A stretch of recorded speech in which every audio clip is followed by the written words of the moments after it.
আসসালামু আলাইকুম। Hello guys, এটা হলো একটি নুরানি মাদ্রাসা, মাসিয়াড়া দারুন নাজাত নুরানি মাদ্রাসা। এই মাদ্রাসায় কিন্তু আমিও পড়াশোনা করেছি। এটা হলো মিস্ত্রি সাহেব, ওই দেখুন পানি দিচ্ছে, পুরো মাঠটাই ইট দেওয়া হবে। এই জন্য বালি বিছানো হয়েছে, বালিতে পানি দেওয়া হচ্ছে। এই দেখুন মিস্ত্রিরা কাজ করতেছে, চলতেছে চলতেছে। দেখুন এটাও হলো আমাদের ক্যাশিয়ার সাহেব, ওই দেখুন ট্যাব, হলো মাদ্রাসার বাথরুম ঘর। এই পর্যন্ত বালি বিছানো হয়েছে, পুরো মাঠটা ইট দেওয়া হবে। ওই দেখুন ইট, এই ইট দেওয়া হবে। সবাই একটু খেয়াল করে দেখুন, মিস্ত্রিরা কাজ করতেছে, পুরো ইটগুলো দেখুন, ইটগুলো পুরো মাঠটাই দেওয়া হবে।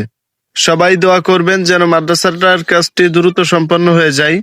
এই মাদ্রাসা নিয়ে আমি আপনাদেরকে একটি কন্টেন্ট দিব, যদি ভালো লাগে তাহলে শেয়ার দিবেন সবাই। সন্তান আপনার সিদ্ধান্ত, আপনার কোনটা হবে ভালো।